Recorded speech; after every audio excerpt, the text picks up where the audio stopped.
ఆపదలో కష్టాలు ఉన్నటువంటి ఓరుగల్లు ప్రజలకు ఒక ఆత్మస్థైర్యం నింపే విధంగా, ఒక భరోసా ఇచ్చే విధంగా అనేక సందర్భాల్లో స్పందించిన పార్టీ భారతీయ జనతా పార్టీ. దానివల్లనే ఈరోజు ఎక్కడ వెళ్ళినా కూడా, ఏ డివిజన్ వెళ్ళినా కూడా ప్రజలు ఆదరిస్తున్నారు, అభిమానిస్తున్నారు, స్వాగతం పడుతున్నారు, నమస్కరిస్తున్నారు. ప్రజాస్పందన చూసిన తర్వాత ఎట్టి బస్సులో ఎలాంటి అనుమానం లేకుండా ప్రజలందరి ఆశీర్వాదంతో ఈ ఓరుగల్లు కార్పొరేషన్లో భారతీయ జనతా పార్టీ పూర్తి మెజార్టీతో గెలవబోతుంది. మొదటి నుంచి కూడా ఒక ప్లాన్ ప్రకారం, ఒక పద్ధతి ప్రకారము మేము గత సంవత్సరం నుంచి కూడా కార్యక్రమాలు చేపడతా ఉన్నాం. మేము మన అభ్యర్థుల ప్రకటన ముందే ప్రభుత్వ సర్వే కానీ, ప్రైవేటు సర్వేలు కానీ, ఏ సర్వే నిర్వహించినా కూడా వరంగల్ కార్పొరేషన్లో భారతీయ జనతా పార్టీ గెలుస్తున్నది అనేటువంటి పూర్తి రిపోర్ట్స్ వచ్చిన తర్వాతనే టీఆర్ఎస్ పార్టీ ప్రభుత్వము ఒక దుర్మార్గ పాలనతో ఎన్నికలను మెల్లమెల్లంగా జరుపుకుంటూ వస్తూ ఉన్నది. మళ్ళా సర్వే ఇచ్చింది టీఆర్ఎస్ పార్టీ ప్రభుత్వం. మళ్ళా సర్వేస్ కూడా భారతీయ జనతా పార్టీకి అనుకూలంగా ఉంది. నా పార్టీ అభ్యర్థులను ప్రకటించిన తర్వాత కూడా మాకు అనుకూలంగా వచ్చింది సర్వేలను కూడా. పార్టీ అభ్యర్థుల విషయంలో కూడా మేము నిక్కచ్చి వివరించినాం. దాదాపు 43 స్థానాల్లో వాళ్ళ బీసీలకు మేము ప్రాధాన్యత ఇచ్చినాం. జనరల్ సీట్ కూడా బీసీలకు ఇచ్చినాం. ఎస్సీ ఎస్టీలో కూడా అనుకునే దాకంటే ఎక్కువ స్థానాలు ఇచ్చినాం. జనరల్ కూడా ఎస్సీ ఎస్టీలకు ఇచ్చినాం. మేము మరి ప్లాన్ ప్రకారము ప్రజలు ఏం కొనుక్కుంటున్నారో ప్రజల ఆలోచనలకు అనుగుణంగా మేము ఎన్నికల్లో పోటీ చేస్తూ ఉన్నాం. అభ్యర్థుల విషయంలో కూడా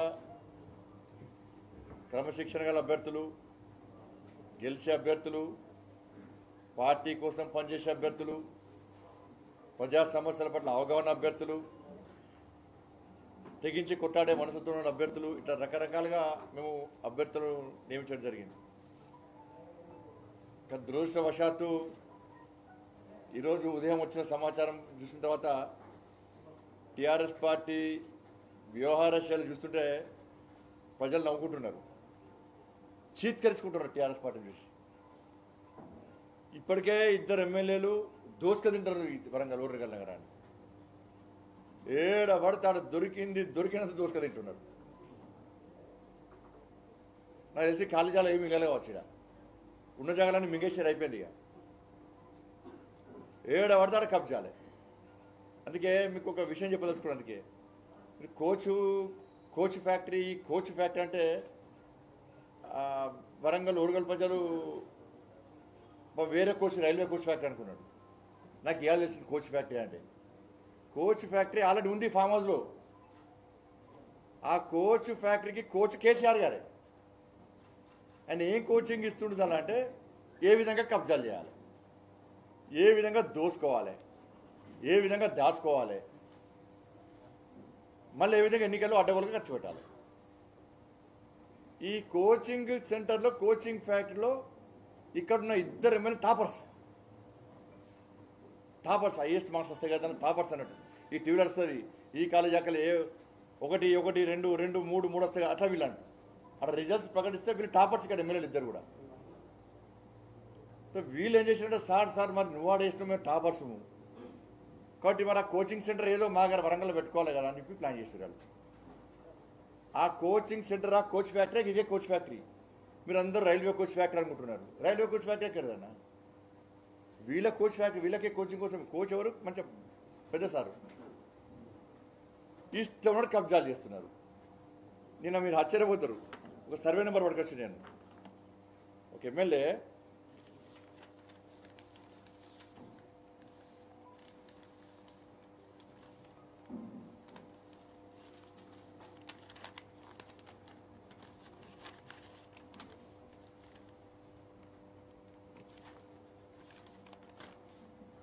survey number 697, survey number 698, survey number 699 ఈ 3 సర్వే నెంబర్లో ఈ 3 సర్వే నెంబర్లో ఒకటే scrap yard.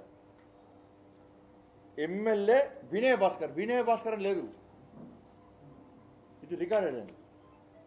MLA Vinay Bhaskar 697, 698, 699 survey నెంబర్లో ఒక్కొక్క స్కార్ యార్డే. ఎవరి పేరు మీద ఉందంటే ఎమ్మెల్యే వినయ్ భాస్కర్ గారి పేరు మీద ఉంది.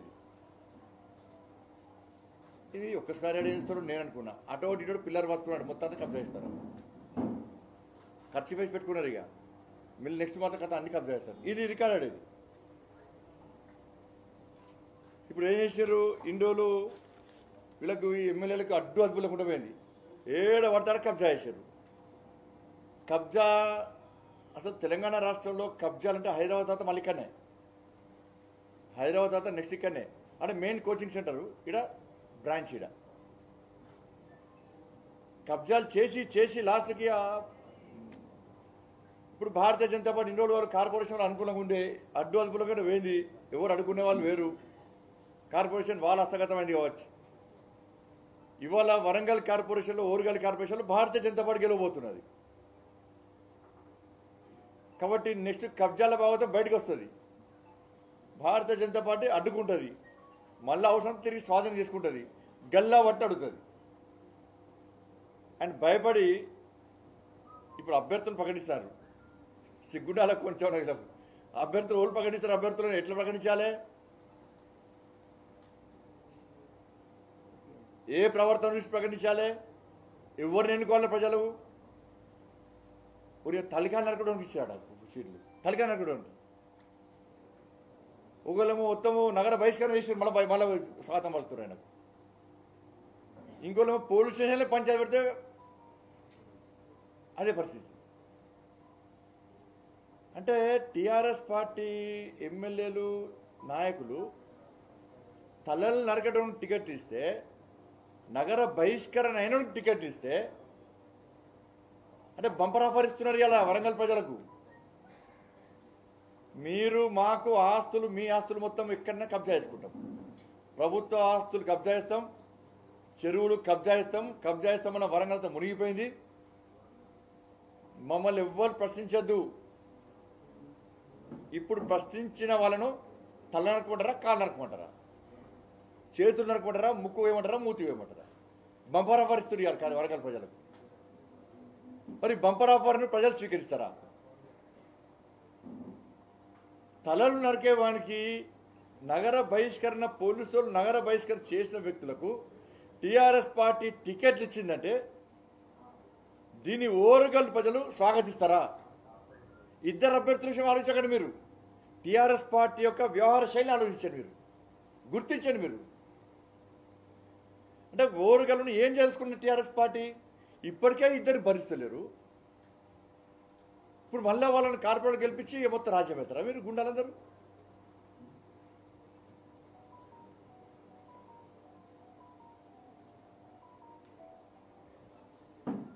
అందుకే అప్పీల్ చేస్తున్నాం మేము ఓరుగల్ ప్రజలకు. మీలో కూడా చైతన్యం ఉంది. ఇది కాకతీయుల గడ్డ, కాకతీయ వారసులు మీరందరూ కూడా.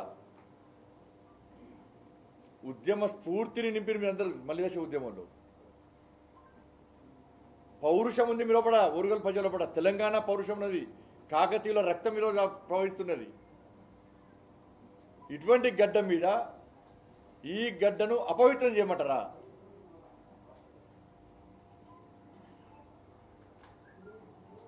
దీని పవిత్రం దెబ్బతీస్తారా? ఒక్కసారి ఆలోచించండి మీరు. ఈ ఎన్నికలు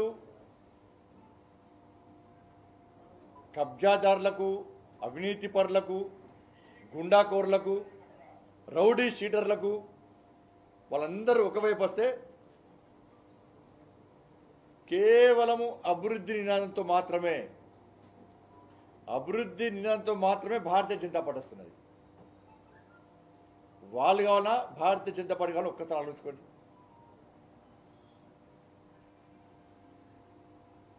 నిధులు ఇచ్చింది మేము, పూర్తి లెక్కతో సహా అన్ని అప్పచెప్పిన మేము. ఇది తప్పు అయితే మా మీద కేసు పెట్టడం, చర్చకు సిద్ధమని చెప్పి మా జిల్లా అధ్యక్షుడు చెప్పి చర్చకు సిద్ధమని చెప్పి రేపు రమ్మని చెప్పండి. మేము చెప్పిన లెక్కలు వరంగల్ కార్పొరేషన్కు మేము ఎన్ని కోట్ల రూపాయలు ఇస్తామో మొన్న చెప్పినాం.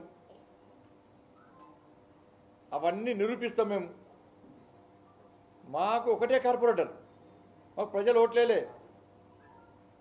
ఒకటే కార్పొరేటర్ గెలిచినప్పుడు కూడా ఇన్ని వేల కోట్ల రూపాయలు తీసినాం. మేము ప్రతి అభివృద్ధి కార్యక్రమానికి ఇచ్చినాం. మేము కేంద్రం ఏమిచ్చింది అంటారు.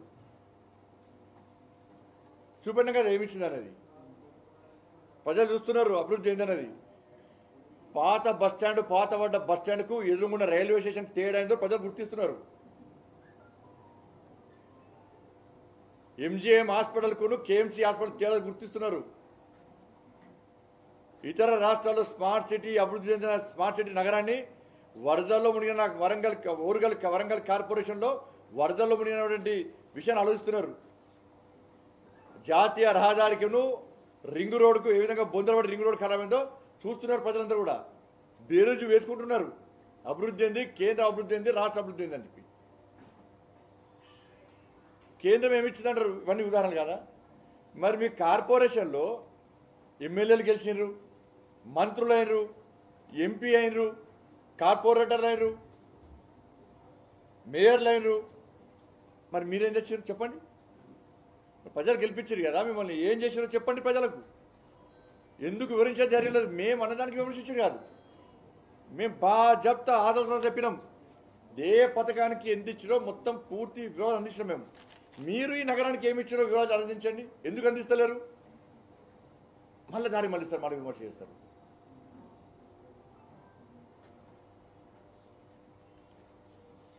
మన కొత్త స్టార్ట్ చేసిన మెట్రో రైలు. జనం నవ్వుకుంటారు మెట్రో రైలు అంటే. పోయినసారి అన్నారు గిట్టే మెట్రో రైలు అని. పోయినసారి కన్న తల్లికి తిండి పెట్టినోడు పిన్న తల్లికి బంగారు గడియాలు చేస్తాడు. ఇంకా రింగ్ రోడ్డుకు పైసలు రింగ్ రోడ్డు చేసి చేత కదరని మెట్రోలో తెలుసుకొస్తాడు పూటగాడు.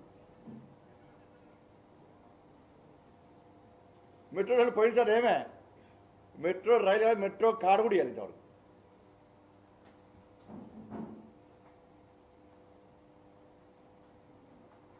కనీసం తాగులు అందిస్తలేరు మీరు వరంగల్ కార్పొరేషన్కు.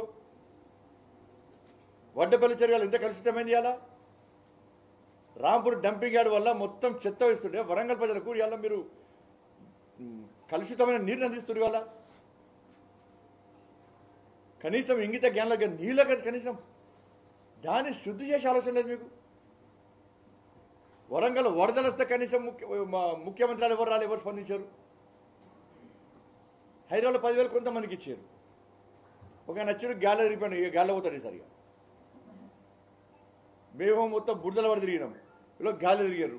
అక్కడ 10,000 కొంతమందికి ఇచ్చాడు. ఎన్నికల ముందు ఇచ్చిండు, ఎన్నికల తర్వాత మన లాభత్త లేకుండా పోయాడు. ఇక్కడ ఎందుకు ఇవ్వలే? ఎందుకు ఇవ్వమంటున్నాను నేను.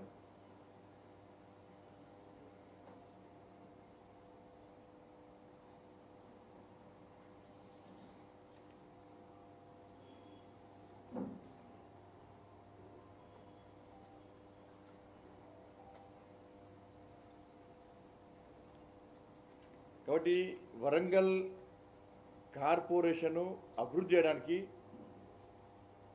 కేంద్రము ఒక మంచి ఆలోచనతో ఉన్నది. మాకు ఒక్క కార్పొరేటర్ అయినా కూడా వరంగల్ను కార్పొరేషన్ నిర్లక్ష్యం చేయలేదు. హైదరాబాద్ మహానగరం తర్వాత, భాగ్యనగరం తర్వాత ఓరుగల్లు అతి ప్రధానమైన నగరం, పెద్ద నగరం. ఒక విశాల దృక్పథంతో ఒక మంచి ఆలోచనతో వరంగల్ కార్పొరేషన్ జరుగుతున్నాం. టెక్స్టైల్ పార్క్ విషయం కూడా అదే పరిస్థితి. 2010లో శంకుస్థాపన చేసాడు. గడ్డి మొలుస్తుంది ఆడ. 27,000 మంది కంటే ప్రత్యక్షంగా ఉద్యోగాలట, 50,000 మందికి పరోక్షంగా ఉద్యోగాలు ఇస్తానండి. ఏడవే మరి ఏడవే టెక్స్టైల్ పార్కు.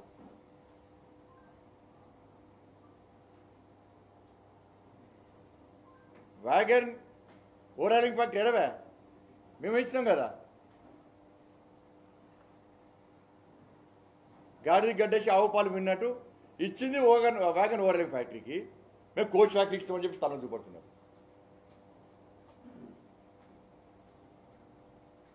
వాళ్ళు అప్పుడే ఇస్తే ఇదే వ్యాగన్ ఓరాలింగ్ ఫ్యాక్టరీ ద్వారా దాదాపు 5,000 మందికి ఉపాధి వస్తుండే. ఇప్పటికి 5,000 మంది ఈ ఓరుగల్లుకు సంబంధించి 5,000 మంది నిరుద్యోగులకు ఉపాధి వస్తుండే. పుట్టగొట్టింది ఓళ్ళు టీఆర్ఎస్ పార్టీ కదా. మొన్నగా మేము వచ్చి గొడవ వేసాక ఇచ్చేది నువ్వు ఇచ్చింది.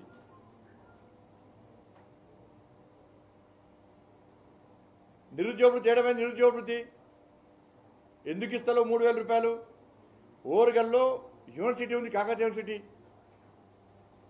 అనేక విద్యా సంస్థలు ఉన్నాయి, కష్టపడి చదివిన అనేక మంది విద్యార్థులు ఉన్నారు. నిరుద్యోగృతి ఇస్తలేవు, నోటిఫికేషన్లు ఇస్తలేవు. సునీల్ నాయక్ చనిపోయాడు, ఆత్మహత్య చేసుకున్నాడు, కనీసం మాట్లాడరు.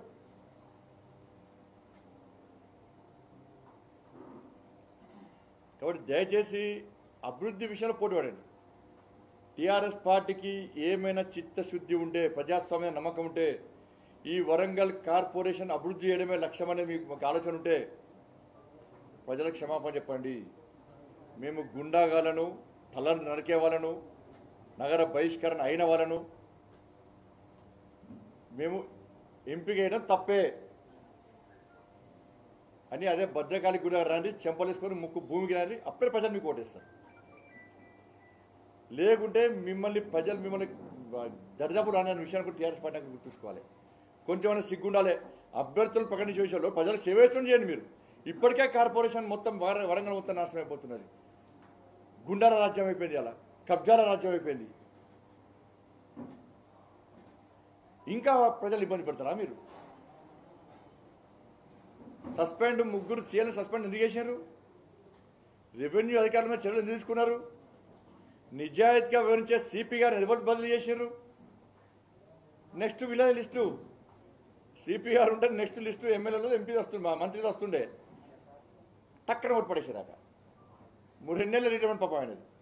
ఆయన నిక్కచ్చి వివరించే వ్యక్తి ఏ పార్టీకి సంబంధం లేదని పోలీస్ ఆఫీసరు కొట్టిపడేసారాక ట్రాన్స్ఫర్. పోలీస్ వ్యవస్థ అనేది టీఆర్ఎస్ జేబుల సంస్థలకే అయిపోయింది. నిక్కచ్చిగా వివరించే అధికారులందరూ లూప్లాండ్ వేరు, నిజాయితీగా నిక్కచ్చిగా వివరించే అధికారులందరూ లూప్లాండ్ వేరు. బాధపడుతున్నారు. నక్సలైట్లతో మేము ఎన్కౌంటర్లో మేము ప్రాణత్యాగం చేస్తాం. మా కుటుంబాలు, పోలీస్ అధికారులు అందరం కూడా, కానిస్టేబుల్ కూడా నిక్కచ్చిగా డ్యూటీ చేద్దామంటే డ్యూటీ అనిస్తలేరు. ఇటువంటి పరిస్థితి తెలంగాణ రాష్ట్రంలో వచ్చింది. కాబట్టి ఇప్పటికైనా ఒక ప్రజాస్వామ్యంగా ఎన్నికలు జరగాలి. డబ్బులు వెదజల్లి ఓట్లను కొనుగోలు చేసి అప్రసమబద్ధంగా అడ్డదారిలో గెలిచే ప్రయత్నం టీఆర్ఎస్ పార్టీ చేస్తున్నది. ఎట్టి బస్సులో గెలవాలి, అడ్డదారిలో కోట్ల రూపాయలు వెచ్చించాలి అని చెప్పి టీఆర్ఎస్ పార్టీ ప్రయత్నం చేస్తున్నది. పక్కా ఓరుగల్ ప్రజలు టీఆర్ఎస్ పార్టీ ఇచ్చే పైసలు పక్కా తీసుకుంటారు, ఓటు మాత్రం అమ్ముకోరు. నిజాయితీ ఉంది కానీ ప్రజల్లో పట నిక్కచ్చితనం ఉన్నది, నిబద్ధత ఉన్నది. కాబట్టి మరొకసారి అప్పీల్ చేస్తున్నా, అభివృద్ధి చేసేటువంటి భారతీయ జనతా పార్టీ కావన్నా వాళ్ళ నిధులు, కేంద్రం ఇచ్చే నిధులు మొత్తం దారి మలుస్తున్నారు. అభివృద్ధి ఎక్కడ జరుగుతలేదు. నిధులు కేంద్ర ప్రభుత్వం ఇస్తున్నది. ఒక్క కార్పొరేట్ ఉన్నప్పుడు కూడా వాళ్ళ కార్పొరేషన్ మాకు అప్పయిపోండి, ఆ బాధ్యతను మాకు అప్పయిపోండి. భారతీయ జనతా పార్టీకి నిధులు మేము తీసుకొస్తున్నాం.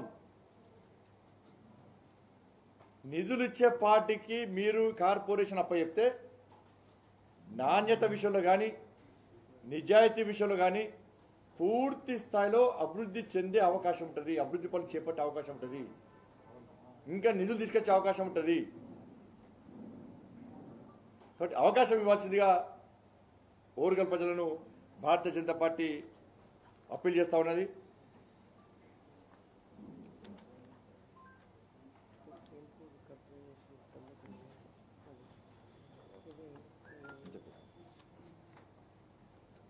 కొద్దిసేపటి క్రితమే కేంద్ర ప్రభుత్వము ప్రకటన చేసింది, దేశంలో అన్ని రాష్ట్రాలకు గవర్నమెంట్ హాస్పిటల్లో ఫ్రీ వ్యాక్సిన్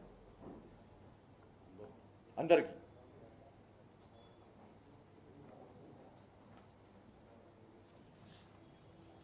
దీన్ని ఈ సందర్భంగా ప్రియతమ ప్రధాని నరేంద్ర మోడీ గారికి భారతీయ జనతా పార్టీ తెలంగాణ రాష్ట్ర శాఖ తరఫున, తెలంగాణ రాష్ట్ర ప్రజల తరఫున హృదయపూర్వక కృతజ్ఞత తెలియజేస్తున్నాం.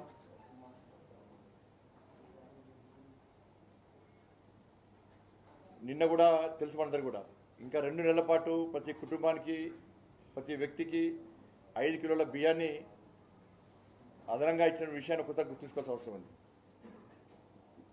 ఈ సందర్భం కూడా ప్రధాని మోడీ గారికి భారతీయ జనతా పార్టీ తరఫున హృదయపూర్వక కృతజ్ఞతలు చేస్తా ఉన్నాం. భూ కబ్జాలు చేస్తున్నటువంటి ఎమ్మెల్యేలను ప్రశ్నించడం బాగానే ఉంది, కానీ మీ పార్టీలో ఉన్నటువంటి కబ్జాదారుల పరిస్థితి మాజీ ఎంపీ జంగారెడ్డి కావచ్చు, మరి మీ పార్టీకి సంబంధించినటువంటి కీర్తిరెడ్డి భర్త సత్యపాల్ రెడ్డి లాంటి వాళ్ళు భూ కబ్జాలు చేసి ఎంతో మంది పోలీస్ స్టేషన్ల చుట్టూ రోడ్డు మీద పడుతుంది. మీ పార్టీలో ఉన్నటువంటి భూ కబ్జాదారుల పైన మీ వైఖరి? తెలంగాణ రాష్ట్రంలో టీఆర్ఎస్ పార్టీ అధికారంలో ఉంది. పోలీసు అధికారులు వాళ్ళే, ఎమ్మెల్యేలు ఎంపీలు అధికారం అంతా వాళ్ళదే. చర్య తీసుకోవచ్చు, ఎవరైనా చర్య తీసుకోవచ్చు. నేను చేసినా ఇంకోళ్ళు చేసినా వ్యక్తికి పరిమితం కాదు,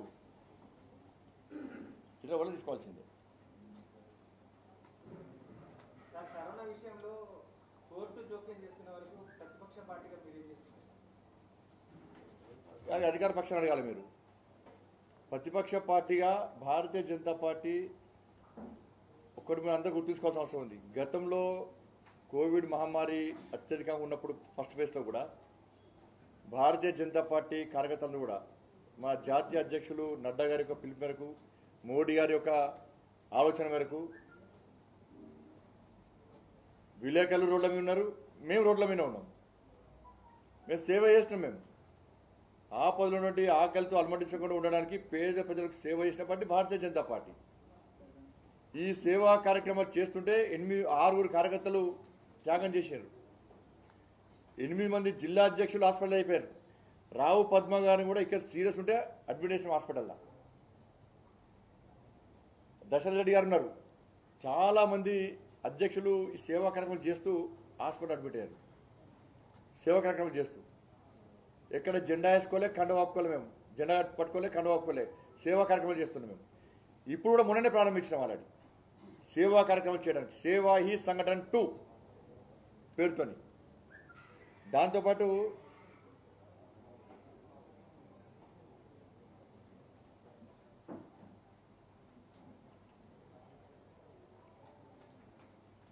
రాష్ట్ర ప్రభుత్వాన్ని గతంలో అప్పీల్ చేస్తున్నాం మేము. అసలు రాష్ట్ర ప్రభుత్వం సమీక్ష చేసింది ఎంతవరకు ఆలోచించండి మీరు. ఇప్పుడు కోవిడ్ వ్యాక్సిన్ తీసుకోని చెప్పి మోడీ గారు పిలుపునిచ్చారు, మేము పిలుపునిచ్చినాం, ప్రచారం చేసినాం, ప్రజలకు చైతన్యం కలిగించినాం. ఇంతవరకు రాష్ట్ర ప్రభుత్వము ముఖ్యమంత్రి గారి నుంచి కింది స్థాయి వరకు ఎక్కడన్నా ఎవరన్నా ఒక్కరన్నా కోవిడ్ వ్యాక్సిన్ తీసుకోండి, మీ ఆరోగ్యాన్ని మీరు కాపాడుకోండి అని ఎవరైనా పిలుపునిచ్చారు టీఆర్ఎస్ పార్టీ వరకు? దాన్ని కూడా రాజకీయ కొడుతూ చూస్తున్నారు. కనీసం సమీక్ష చేయలే, కనీసం సమీక్ష జరపలే, సమీక్ష జరపలే. ఆక్సిజన్ ఎన్ని టన్నులు అవసరం, ఇక్కడ ఇంజెక్షన్స్ ఎన్ని అవసరము, మెడిసిన్స్ ఎన్ని అవసరము, వెంటిలేటర్స్ ఎన్ని అవసరము.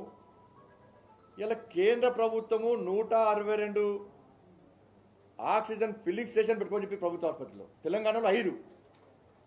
దాని తగ్గట్టు నిధులు విడుదల చేస్తాం మేము. ఏమైనా నిధులు మరి ఏడిపోయి నిధులన్నీ? ఆక్సిజన్ మొన్ననే మంత్రి అంటాడు తెలంగాణ రాష్ట్రంలో ఆక్సిజన్ కొరతలేదు, ఇంజెక్షన్స్ మెడిసిన్స్ ఏం కొరతలేదు, మేము సిద్ధం. గతంలో ముఖ్యమంత్రి 1000 కోట్లు అన్నాడు పాపం, మేము సిద్ధం అన్నారు.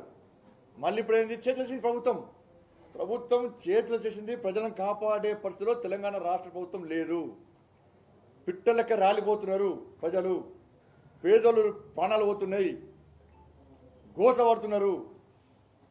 హాస్పిటల్లో బెడ్స్ లేవు, వెంటిలేటర్స్ లేవు, ప్రభుత్వ హాస్పిటల్ కనీస సౌకర్యాలు లేవు, సిబ్బంది లేదు.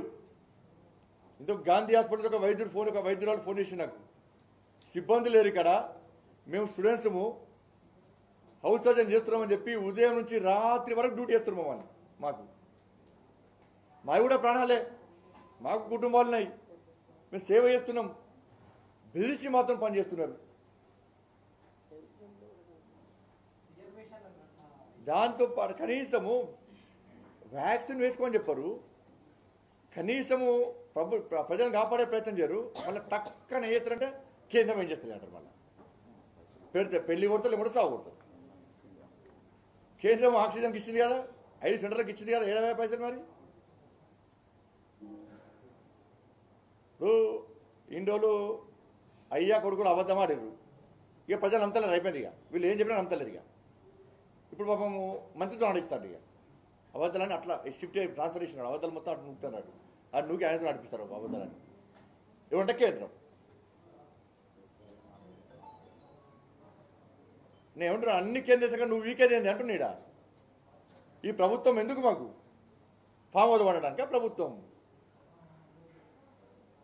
రిపోర్టర్లకు హెల్త్ కార్డు పనిచేస్తారు. రిపోర్ట్ నిన్న ఇద్దరు రిపోర్టర్ ఫోన్ చేసి నాకు,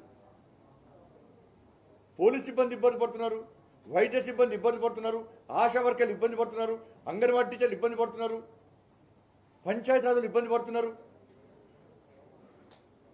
ఇంతమంది ఇబ్బంది పడుతున్నారు. ఇలా సామాన్య ప్రజలు ఇబ్బంది పడుతున్నారు. కనీసం కాపాడాలని ఇంగిత జ్ఞానం లేకుండా విమర్శలు చేసుకుంటూ కూర్చుంటే ప్రజలు కూడా కనీసం ఆత్మస్థైర్యం నింపే ప్రయత్నం చేస్తలేరు, భరోసా ఇచ్చే ప్రయత్నం చేస్తలేరు. బాధ అనిపిస్తుంది చూస్తున్నారు. ఏదో కోపం కొద్దేదో మారుతున్నారు, ఆవేదనతో మారుతున్నాయండి వాళ్ళ. దీనికి కారణం ప్రభుత్వమే. మరణాల సంఖ్య తగ్గించి చూపడుతుంది, కోవిడ్ బాధితుల సంఖ్య తగ్గించి చూపడుతుంది. దీనివల్ల ప్రజలు కూడా నిర్లక్ష్యం వచ్చేసింది, ఏం లేదు అని చెప్పి ప్రజలు స్వేచ్ఛగా రోడ్డు మీద తిరుగుతున్నారు. ఇలా కరోనా బారిన పడుతున్నారు. అంతకుముందు మేము పోటీగాలము, దేశంలో మా దగ్గరనే కరోనా లేదు అని చెప్పించి మొత్తం శవాలనే మ్యాన్ చేసారు. శవాలే మ్యాన్ చేశారు. మరణాల సంఖ్య తగ్గించారు, కోవిడ్ పేషెంట్ల సంఖ్య తగ్గించారు. ఇప్పుడు అదే పరిస్థితి. కాబట్టి వాస్తవాలను ప్రజలు వివరించే ప్రయత్నం చేస్తే ప్రజల పూట ఒక భయం ఉంటుంది, కాపాడుకునే ప్రయత్నం చేస్తారు. ప్రభుత్వం ఆ విధంగా వివరించాలి. మేము ఇచ్చేటువంటి సూచనలు సలహాలను స్వీకరించాలి. దాన్ని విమర్శనాత్మక ధోరణితో చూస్తే ఇబ్బందులు వస్తాయి.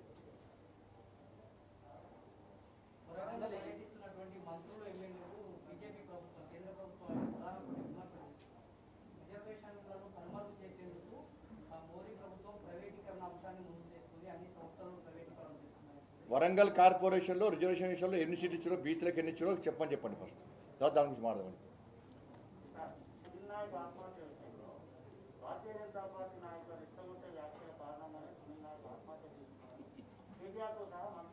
సిగ్గుండాల కొంచెం పోయి మరి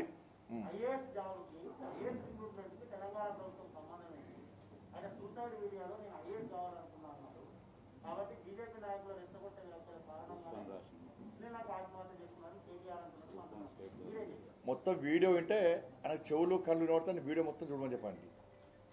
పేద కుటుంబం ఐఏఎస్ అయిదాం అనుకున్నాడు, ఆ స్థాయి లేదని చెప్పి, అట్లా లేదని చెప్పి కాకతీయ యూనివర్సిటీలో ఐఏఎస్ కోచింగ్ తీసుకుంటాడా?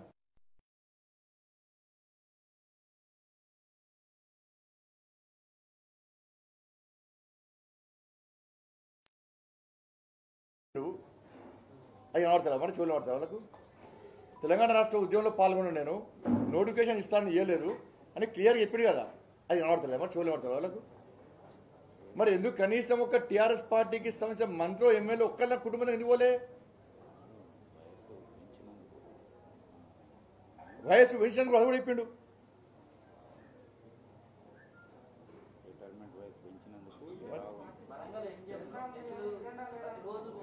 ఏమంటారు?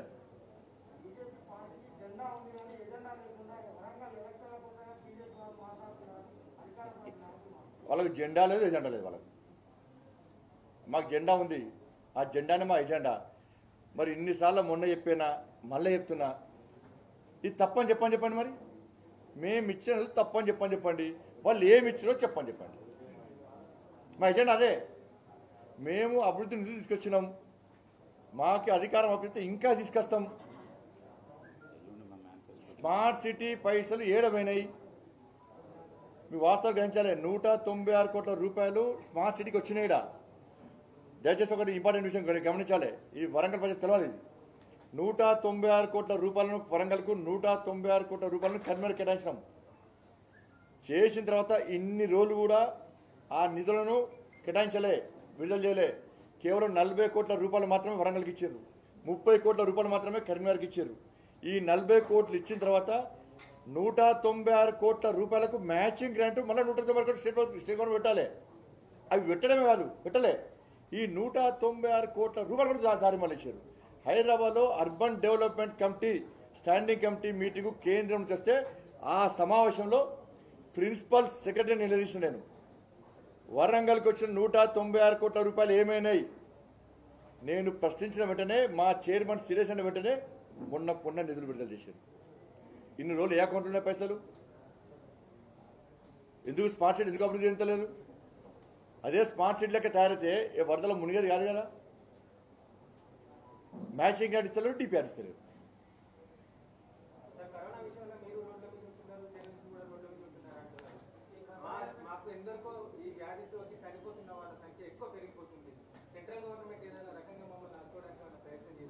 తప్పకుండా నేనైతే ఇక్కడ ఆదుకుంటున్నా. బ్లాక్ చేసారు, కొరతలు బ్లాక్ చేసారు. రెమ్డెసివిర్ వరకు బ్లాక్ చేస్తే ఎవరు కంట్రోల్ చేయాలి? మోడీ గారు కంట్రోల్ చేయాలా? ఎవరు కంట్రోల్ చేయాలి? మరి దాని మీద సమీక్ష చేసిరా?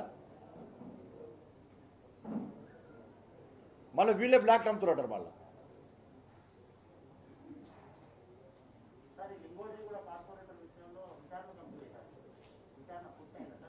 అవుతుంది. అయితే కోవిడ్ ఉంది కాబట్టి అంత పూర్తి విచారణ జరగలేదు.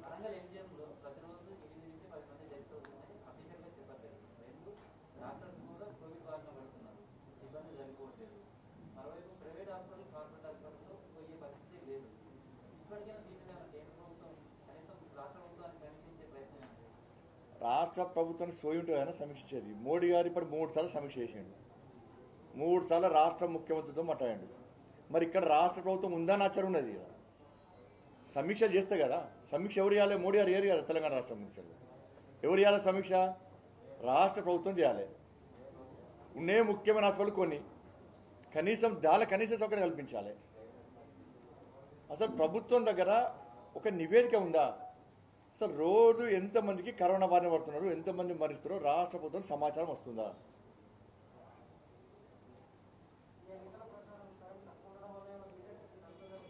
వినాలి, అర్థం కాదు.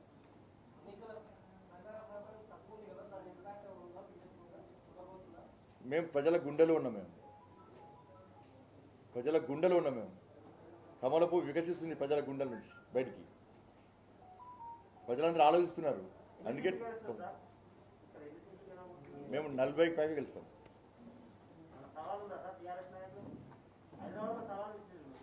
ఇప్పుడు ఇవన్నీ సవాలే కదా. ఇవన్నీ సవాలే కదా. ఇవన్నీ ఇక్కడే ఉంటారు వారు. మనం మళ్ళీ కలుద్దాం. ఒక చిన్న అప్పీల్. రేపు ఎల్లుండి వేరే దగ్గర వచ్చి ఎల్లుండి కూడా ఇక్కడనే నేను వరంగల్ కిందగానే ఒక్క నిమిషం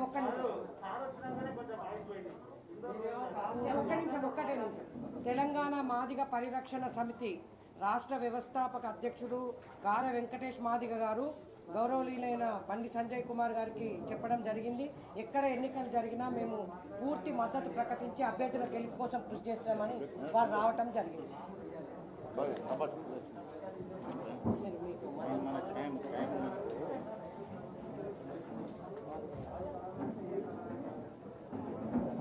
సంతోషం. ఇక్కడ ఇప్పుడు మీరు మాట్లాడాలో మేము ఇక్కడ ఏ ఇబ్బంది వచ్చినా ఏది వచ్చినా మేము తప్పకుండా ఓకే. జై టీఎంఎస్.